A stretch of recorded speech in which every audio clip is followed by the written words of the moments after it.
Hi guys, thank you so much for tuning into my second video that I'm going to be putting out for you guys. I really appreciate it. And today we're going to talk about God's calling on your life. And God's calling looks a little different on everybody's life, but today I'm specifically going to talk about what that looks like if you feel that you've been called to a profession of writing. I have my little journal here I'm going to refer to once in a while. My best friend got me this. One of my best friends got me this in college. And then I have my Bible too that I'll refer to help out with this. So I think a dilemma that I've run into, I feel as though I've been called into a profession of writing. And when I look at different people in the world who are in that profession and they are Christians, they come out with Christian content. They will either publish devotions or they'll publish self-help books, things in that realm. And that self-help books are really prevalent in our day and age. And when I think about writing a self-help book, I cringe and I just don't want to do it, like ever. Not saying that the Lord can't do something, but I just really don't ever want to publish a self-help book. So the questions that I want to address is, one, did God call me to be a writer? And two, can God use me even if I don't write Christian books? That's the main big thing that I have struggled with, and I want to share with you guys. Maybe you have the same thoughts.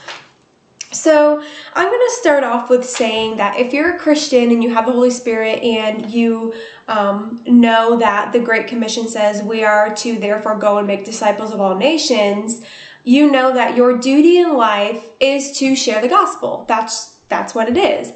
But a lot of us see that as, we only see it as mission trips or planning a church or being involved in youth group or that kind of thing, very missions-based, which is great. And I think so many people are called to that and really thrive in that.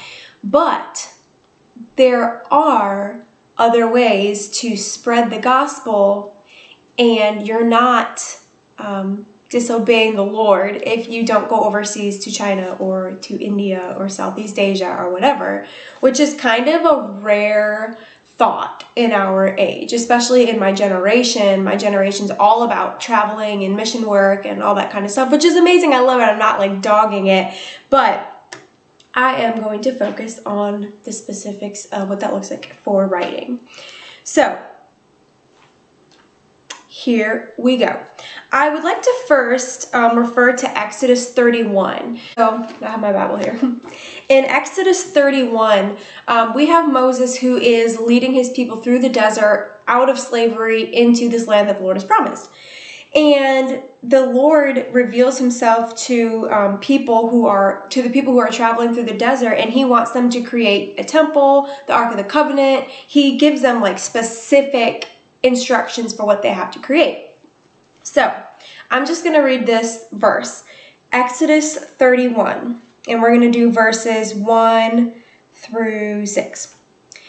Then the Lord said to Moses, "Look, I have specifically chosen Bezalel, son of Uri, grandson of Hur, of the tribe of Judah. I have filled him with the Spirit of God, giving him great wisdom, ability, and expertise in all kinds of crafts. He is a master craftsman, expert in working with gold, silver, and bronze. He is skilled in engraving and mounting gemstones and in carving wood. He is a master at every craft. And I have personally appointed Oholiab," that's a hard one, I don't know, "son of Ahisamach of the tribe of Dan to be his assistant. Moreover, I have given special skill to all the gifted craftsmen so that they can make all the things I have commanded you to make." So, God has chosen two men to create the Ark of the Covenant. And he has chosen these men who are skilled in crafts. They are creative. They are artists. And the first time I read this passage, I was like, wow. God views creativity as beneficial and useful. That when I read this, and I only read this about 3 years ago, that was the first time that I actually believed that. I had never really thought about that before, that the Lord puts creativity in people's hearts so that they can use it for His will. And when the Lord appoints them to do this, He says, I have filled him with the Spirit of God, giving him great wisdom, ability, and expertise in all kinds of crafts. So the Lord filled them with the Spirit of God, so they had the Holy Spirit, they were saved. They had wisdom, ability, and expertise in all kinds of crafts, so all kinds of creativity. And I thought this was really cool because I had always really had this struggle of, if I'm filled with the Holy Spirit and I have the Lord in my heart and I'm supposed to be missional, then I almost feel guilty writing. Why am I not going out and being missional with my profession? Why am I not planting a church with my profession if I feel like I, need to go therefore spread the gospel? But it's saying right here, you can have the Spirit of God living inside of you, and also the ability and the crafts work in your hands, in your mind, to create art. You take both of those, God gave you both of those, put them together, and that is what God is calling you to do. Which I thought, when I read that, I was like, oh, mind blown, that's so crazy, because I never think of it like that. And then also, in 1 Corinthians 9:22, here's another one that I kind of struggled with throughout my thinking. So my hopes and dreams are to be a author that sells well, and that is my only profession. I would love that. That's my dream. And I would always get kind of uneasy because I want to write fiction, and I want to write fiction stories that are like thriller, suspense, and I would be like, how is that like going to share the gospel in any way? I don't understand. And I felt guilty. I'm like, if the Lord gave me a writing passion, then I'm going to have to write devotions, or He's going to make me write devotions or something like that. I just felt guilty for wanting to write fiction. But 1 Corinthians 9:22 says, to the weak I became weak. I have become all things to all people, so that by all possible means I might save some. So this verse is saying that we can't just have missionaries. We can't just have pastors. We can't just have youth group leaders. We can't just have young life leaders. We need somebody in every profession so that they can save some. Because I guarantee it, the mission field is everywhere. It is absolutely everywhere. I have become all things to all people, so that by all possible means I might save some. So you're a fiction writer, you do well.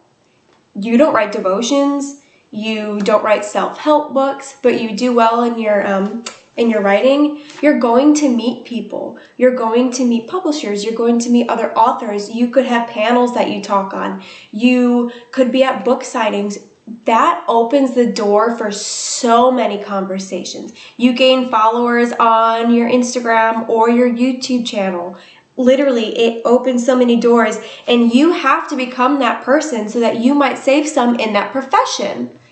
That is amazing, and it frees you up so much from feeling like you have to write a certain type of way if you're a Christian, which is super awesome and freeing, like, for sure. So with that being said, you feel like the Lord's called you to writing. You now have more of a knowledge that, yes, you can write fiction pieces that aren't necessarily Christian based, and God's still going to use that. But I want to really end with this fact of trusting God with your dreams. So if you feel like the Lord's called you to writing, you have to trust that He's going to make it happen, because you're going to drive yourself to panic. You're going to drive yourself to anxiety, doubt, fear of failure. You have to trust that the Lord is going to see it through. And so I would like to turn to Ecclesiastes 6, which is my favorite book of the Bible, for sure. I think it really helps me I'm a type 4 Enneagram, and I think a lot of us struggle with our purpose in life and wanting to be impactful. So if you're a type 4, Ecclesiastes is fantastic. Okay, so Ecclesiastes 6:10 says, everything has already been decided. It was known long ago what each person would be, so there's no use arguing with God about your destiny.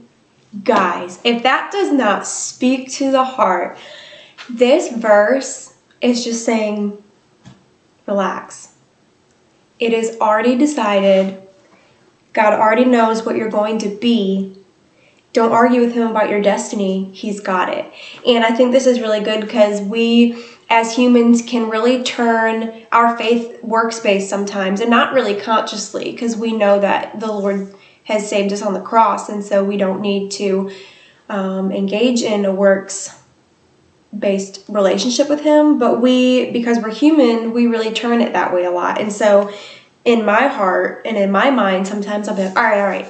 If I am like really prayerful, if I am in my word all the time, if I really, dedicate my writing to him, then like it's going to happen, that I'm going to be this amazing, successful author.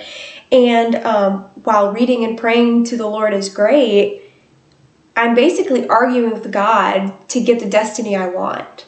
And not really, it's not really from the heart if I'm spending time in the Word and praying just so that I get what I want out of it. And this verse really helps you to relax, saying, all right, you trust the Lord with your destiny, you trust the Lord with your dreams, he's got it and he's going to see it through. So in Psalm 139, which is another great chapter to look at, in verse 1 it says, "O Lord, you have examined my heart and know everything about me."